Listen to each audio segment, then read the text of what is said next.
Welcome, everyone, to our webinar, Charts Free Webinar Series. Today, we welcome Christina Heilig, who is going to be presenting on how to stop guessing, a data-informed approach to training and prioritization. Welcome, Christina. Thank you. Thank you for having me here. Thank you for everyone who has joined today. For those of you who don't know me, my name is Christina Heilig. I am currently the L&D or Learning and Development Manager at Dewey's Pizza. We are in 5 states and about 28 locations, continuing to evolve and expand. I've been with the organization a little bit over 3 years. That said, I do have experience in a variety of industries as an instructional designer and senior instructional designer as well. Fintech, insurance, higher education, nonprofit. I feel like I'm forgetting something. But anyway, lots of experience from different industries, and the hospitality industry is still a bit new to me. Like I said, I've been here a little bit over 3 years. Chart has been wonderful in upskilling me in my knowledge and understanding of hospitality, and I just try to give back with my understanding of instructional design. So thank you for having me today, and I look forward to jumping into today's presentation. All right, so as Tara had mentioned, the title today is How to Stop Guessing, a Data-Informed Approach to Training Prioritization. For our agenda, we're first going to take a quick refresher on, is it even a training need? Like before we start prioritizing our requests, let's figure out, is it even a training need? And we'll just spend a little bit of time on that. Then we'll dive into this tool to help with prioritization. It's a tool that we created at Dewey's Pizza specific for our needs. And you'll be able to take a template home with you today so that you can customize it to your needs if you wish to choose, or if you choose to use it after seeing how it's leveraged today. We'll also talk about getting exec buy-in for the training priorities that you are suggesting. Then we'll actually get into the tool a little bit and play around with that, demo it, and then open it up for Q&A. So let's get started. Okay, first of all, as I had mentioned, training requests come in, but they're not always going to be solved by training. You know, sometimes it's environment, sometimes it's motivation, sometimes it's dismotivation or demotivation. Because, for example, I like to use this example in the pizza restaurant industry. If we are praising throughput, which is the number of pizzas that go through our ovens per hour, but we're not praising accuracy and aesthetics and standards, then what do you think is going to be prioritized? It's that speed, right? So we have to make sure, you know, do they know how to top the pizzas? Yes, but are we celebrating throughput more than accuracy? Well, there's the rub, right? So a couple tools that I like to use is this Will Training Help PDF by Kathy Moore. I do have a link so that you can access this, and you will get a copy of this slide deck. So you'll have these links that are included. But something I want to point out, because a lot of you might be familiar with this flow chart, is now on Kathy's website, she actually has an interactive tool. So you can basically walk through this flow chart in real time by answering some questions on her site here. So that's where that links to with the PDF down below. So that's one tool that I like to use.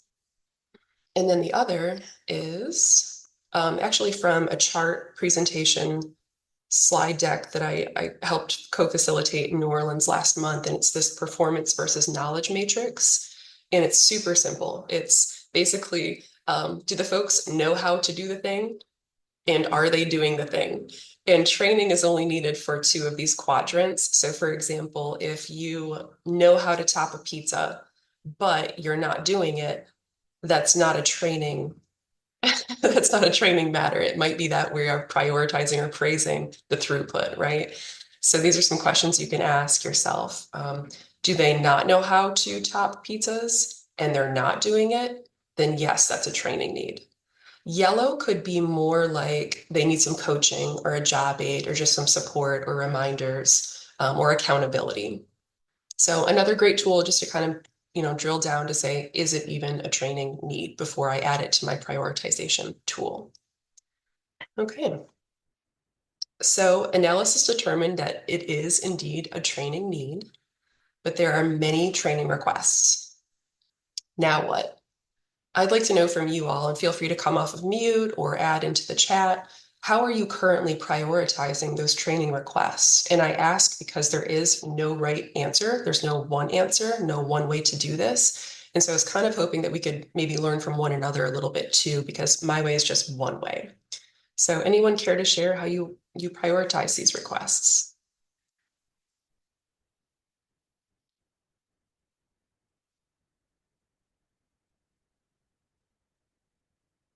Is it first come, first serve? Is it, my L&D manager is the one saying what our priorities are?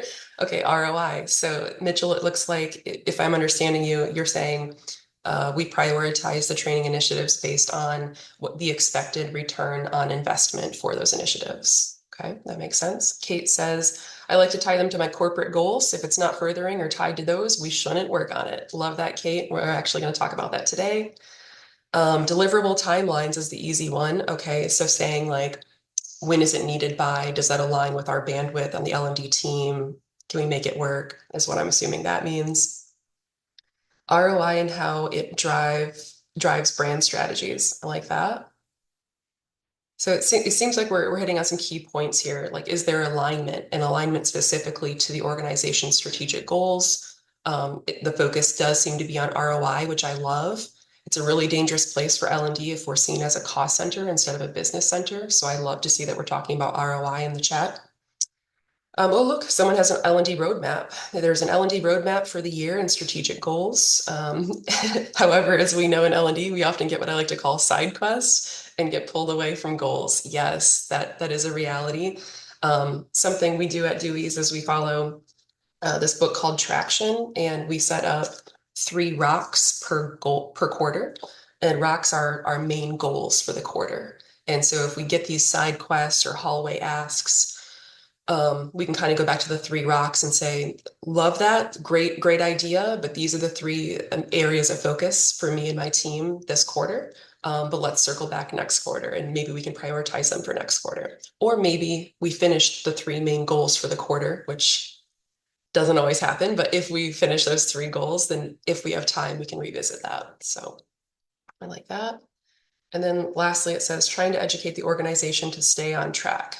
Yeah, there's a lot of we have to communicate our aims and goals and provide the WIFMs for anyone who we want to come along on that journey with us, right? So we have to be kind of marketers and storytellers as well, in addition to just our day-to-day jobs. So good stuff. All right, continue to see more in the chat. That's great. All right. What we do at Dewey's Pizza is we've set up this tool, and it was a template from Smartsheet that I downloaded for free, and then I've turned it into a Google Sheet, and I'll be sharing it with you. And I've got a link here. But what we've done is we set up some criteria that matter to us, meaning every department head in the organization, when we think about a training request. So, for example, if we had sexual harassment prevention training as an example request, the first criteria is training the solution, right? I don't want to go any further unless I know it's actually a training need or training can at least influence a portion of the request. If it's a 1, like if we score this as a 1, it doesn't even belong on the prioritization matrix. So we try to protect ourselves that way. Next criteria that we set up is it compliance, legal? Does it have compliance, legal, and or safety impacts? That's a big one for us. So you can see that along the top here, these are weights. It's the second weight, the highest weight.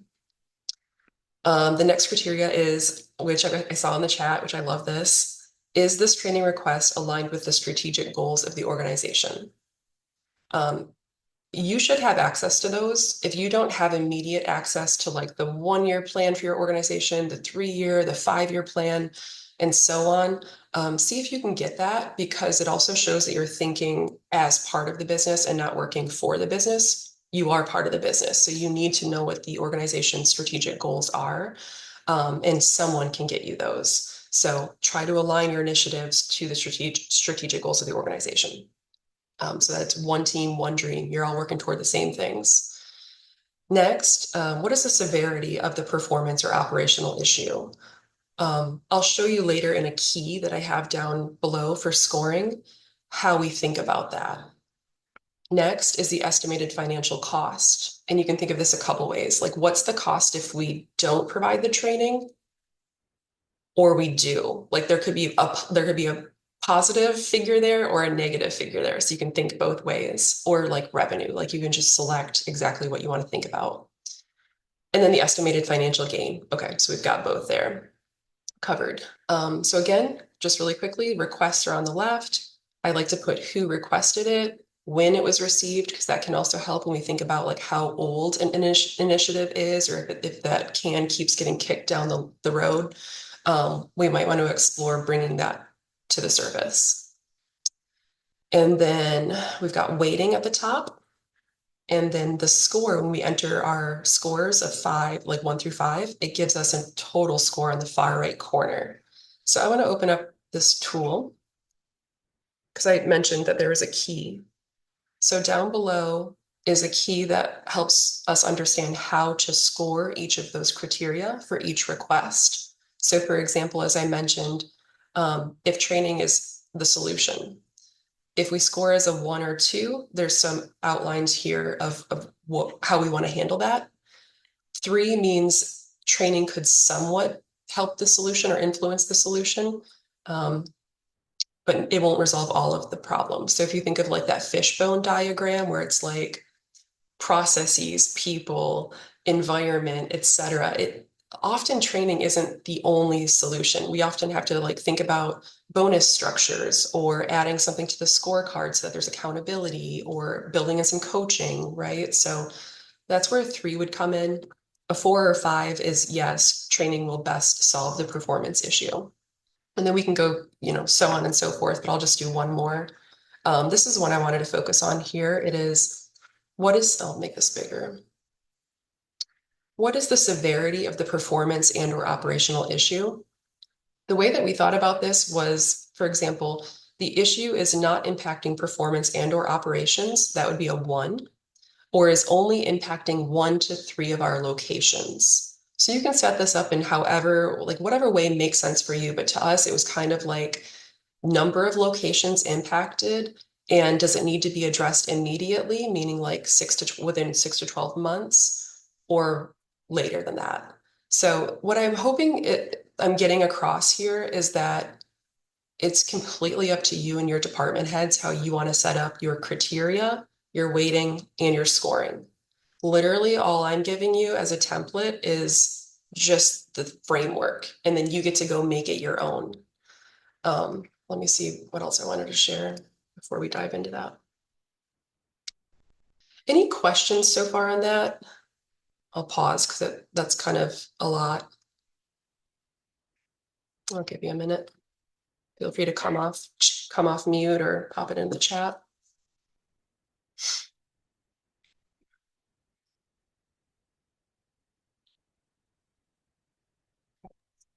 To come up, Moving, you just Go have ahead. to raise your hand. If anyone who wants to come off mute, I can raise your hand and I can take you off mute.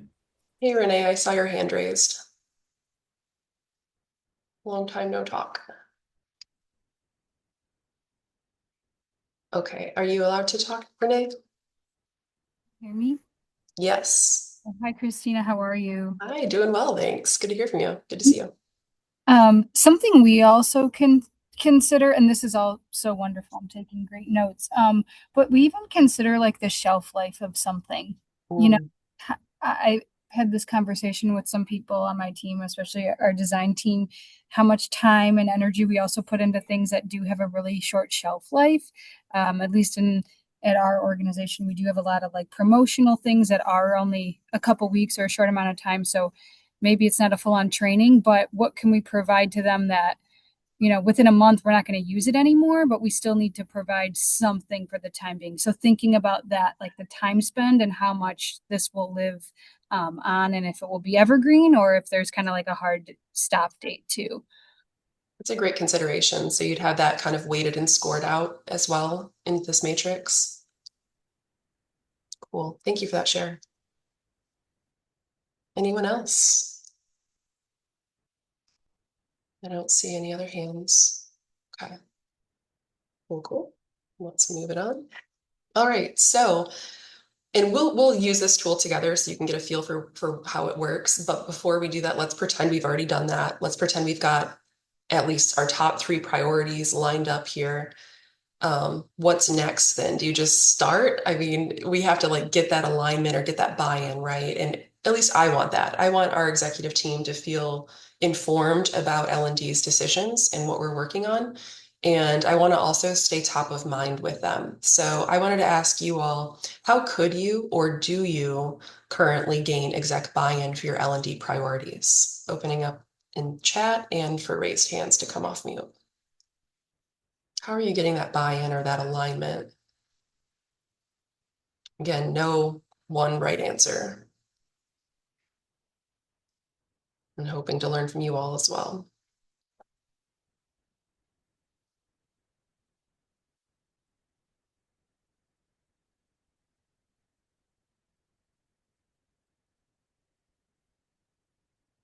Does anyone have a seat at the table? I see a hand raised.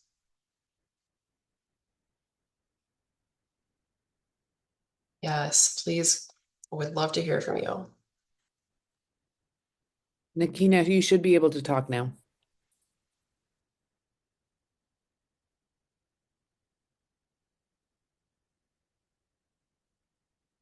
Hmm.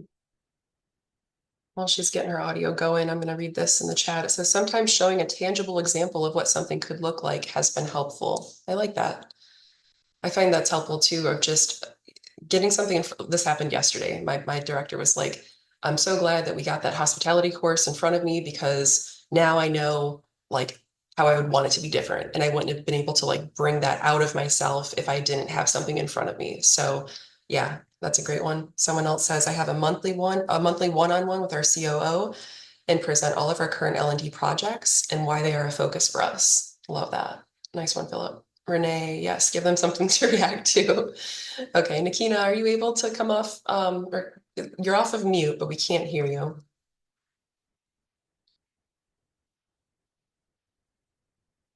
Bummer. All right. Well, we might have to come back to that thought. All right, so how we do it at Dewey's is we communicate the priorities once a quarter before each quarter begins. And so I wasn't like given a seat at the exec table. Well, so what I did is I looked on the calendar to see when the exec team was meeting. I think it's like once a month. And I just asked to be on the meeting that happens like at the end of the quarter so that I can then present the next quarter's priorities. And this is literally a slide that I've presented. I've just redacted some dollar figures, but you can see it's that tool that we just looked at, and I just hide other rows so that I get the three priorities lined up properly to then make this screenshot. And you can see like the totals on the far right. And then what I do is I have the training request, and then I try to put like metrics to it so that it makes business sense and it provides that with them for the exec team. Because that's really how they're thinking is dollars, figures, hours, turnover rates, retention, etc. So for this first one, for example, if we turn 1 hour of day one new hire packet and going through the handbook into self-led online learning, that could result in a savings of yada yada, and potentially if we retain two team members because it's done well and consistently and they feel like they belong more and all these things, this is the impact. The next one is if we turn 4 hours of kitchen team member packet training into self-led online learning, what we're getting at here is manager time back to spend on other activities. And I can take that out like per hour figure and break it down to their salary to then get like a dollar amount. So hours can equal dollars very easily. And then I'm trying to take this next level. I'm putting out a survey and going to go do a market visit next month to say, how are your hours, your freed up hours now being used? Are they being used on operations? Are they being used on coaching? Enhancing the guest experience? Like, I want to know, because then there's even more value add there. There's even more ROI that I just need to understand better because I don't know how their freed up time is being used. But it's looking like we're saving about 7 hours of manager and trainer time per new hire, which is a big deal. And I want to understand how that time is being used. So this is just how I'm thinking about then showing that value add or that ROI. And when I'm bringing these priorities, these are estimates. This is me estimating. And sometimes it's less than, sometimes it's more than, and sometimes we find different data points, like what I just described for that second example. Any questions on this, or like how I go about thinking of this and figuring this out? Nikina said, at the beginning of the year, I proactively sent an email and scheduled meetings with my stakeholders to gain a deeper understanding of their needs, given my team's focus on onboarding training. However, meeting with them quarterly helps. Very good. I like that. Thank you for that share. Any questions on this? Like I pop into the meeting. It's very quick. It's like 5-10 minutes. Hey, this is what the L&D team did last quarter. This is what we're focusing on for this next quarter. Are we aligned? And like I do try to get a yes then and there because it's like recorded, it's on camera, all the things. And it's typically pretty much like, yeah, looks good, go ahead. But then I do open it up and say, if there's any hesitation or I'm not getting that yes or that sign off, then it's what else would you like prioritized? Because then you become kind of a consultant, and then you also understand in that moment in time what is important to a certain executive or the entire exec team. The other benefit, and then we can reprioritize, right? Like I love my job, like I will not turn down any work. So quite frankly, like these are my ideas of priorities, but if you have a better one, I'm going to listen to that. And especially if we can prove it, I mean, that's extra beneficial. Um, but then next, what I will also do is, take this back to our teams, and then this becomes our rock planning for our quarters. These become our goals. These are our main focus. And if anything comes that's outside of that, we go back to, well, this is what myself and the exec team have aligned on for priorities for the year or for the quarter. Any questions or comments on that?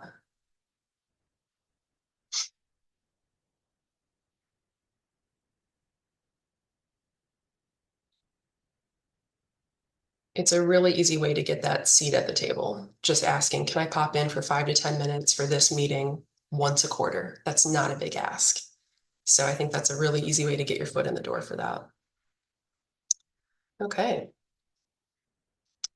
I'm going to talk about setting up your template really quickly before we dive into the tool and try it out together.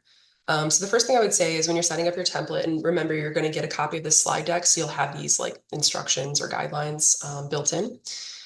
You'll want to review your organization's strategic goals. For me, I access them through a software system called 90IO, but yours might be in your HRIS, it might be in your knowledge center if you have one, or library. But certainly your organization has strategic goals, and you should know what they are, so that you can work toward those. So review those, identify criteria that make sense and are aligned with those strategic goals. So the criteria were at the top of the tool. Give it your best guess. Just get a draft out there of what you think are the criteria that you should be focusing on, not just from an L&D perspective, but from different department heads and like what matters to them.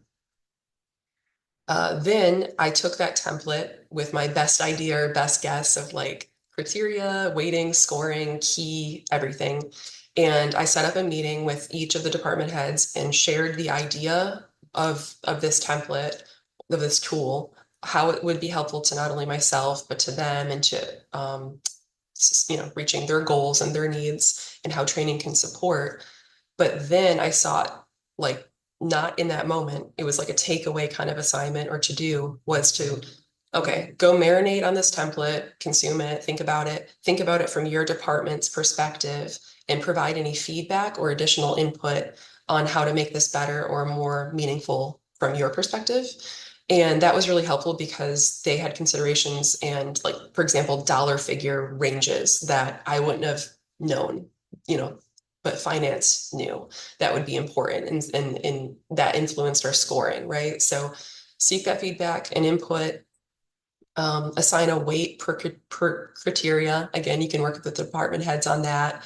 Ultimately, I think L&D is the final say, but like collect as much information as you can and preferences from those department heads to make an informed decision.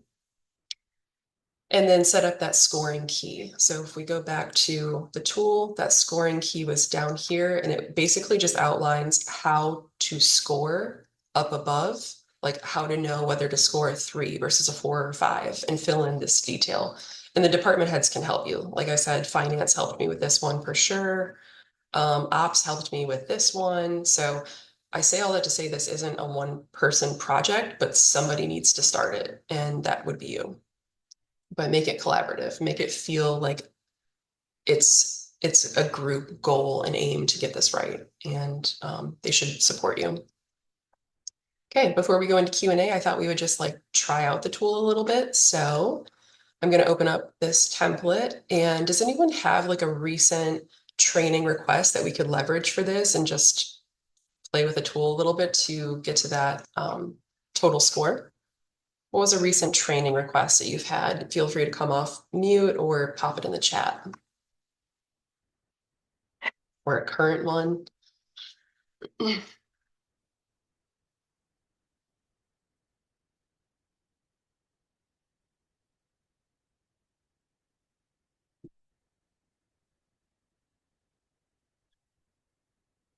Union training. Can you tell me more about that, Renee? Meaning how to navigate union matters? Renee, you can. Oh, can you hear me? Yes. Okay, perfect. Yeah, we recently had a request regarding a training. That's what they're asking for. They want a training regarding unions. So what that would entail, we do not have unions currently at our organization. So essentially it would be to prevent unions from occurring. So it would be manager facing. Their intention is, how to prevent, what are some of the signs, what happens if they start to organize, and that sort of thing. I appreciate that. Thank you. Yeah, of course. Okay, we've got another one, which is asking for money for a sale, like a sales department training. I think that one's pretty straightforward.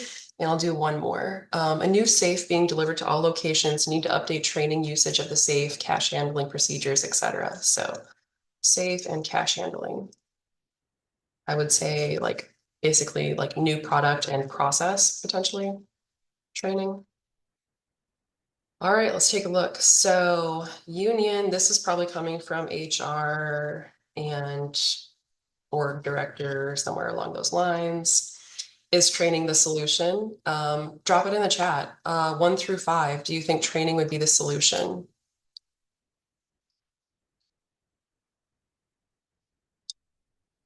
Meaning 5 is best. I should probably note that. That's up here. That should probably be 1. All right, so okay, 4. I think that's making sense. Renee knows best, actually her request. So I think it's a 5 because without this information, how are they going to know? Like it's brand new. It's a brand new concept. So I would actually go with a strong 5. Is there any compliance, legal, and or safety impacts? Drop a number. Yes, legal. Yeah, I would say 4 or 5 for that. This one's going to be tricky. Is it aligned with the strategic goals of the organization? You'd have to know the strategic goals of the organization, but I have to imagine that one of their goals would be to not get involved with unions. So I'm going to say 3 or 4. Let's go with 4. This seems pretty serious. What is the severity of the performance or operational issue? Seems pretty severe.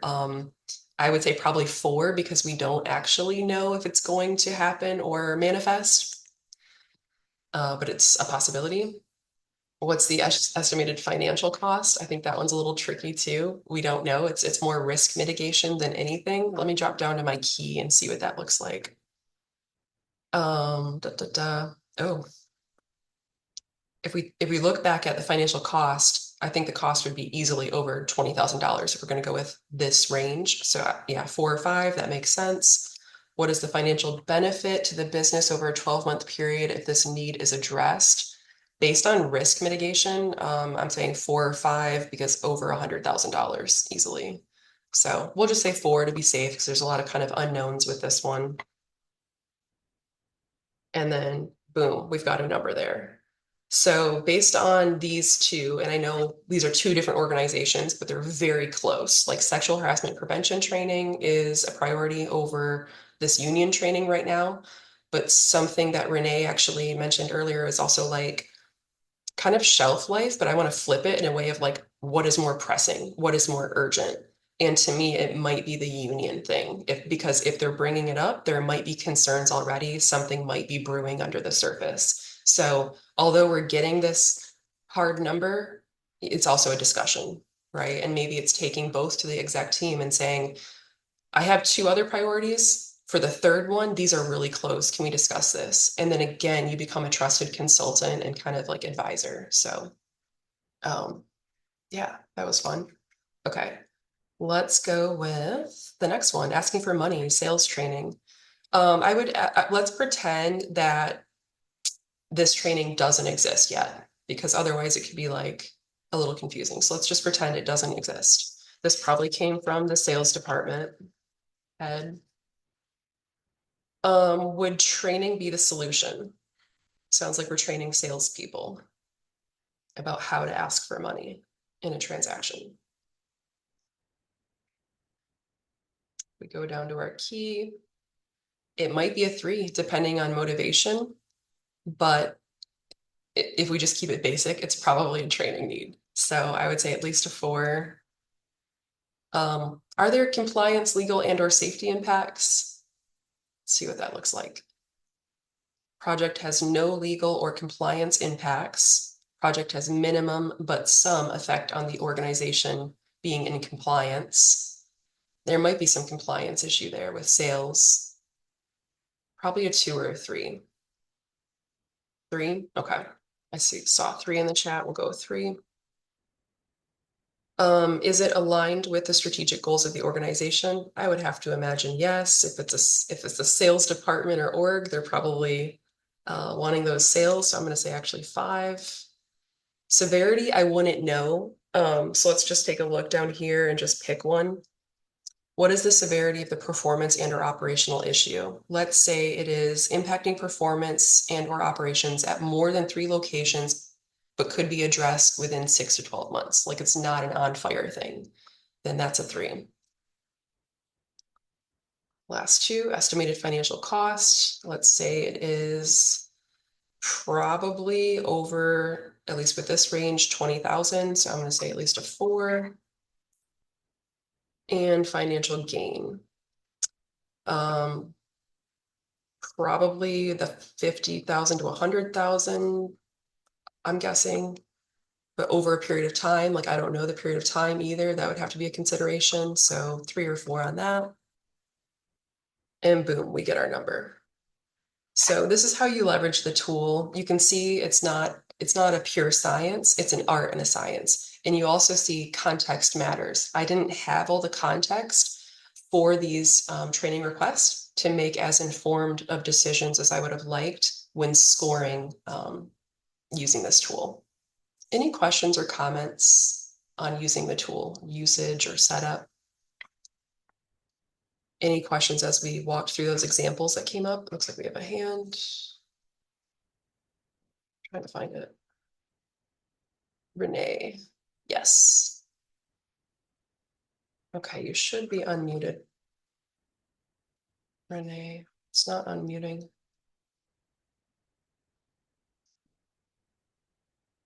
Are you able to unmute yourself, Renee?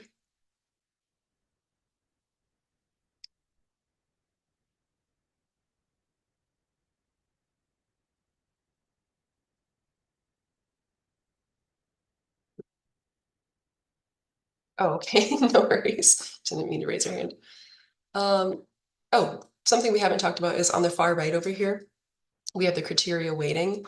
And when we score a number 1, that's going to do a 20, it's like a 20% weight. A 2 is 40%, so on and so forth. And then each criteria has their weights up here as well. So it's kind of like triangulated. Okay. Really, that's it. I mean, it's pretty simple. Here's a template.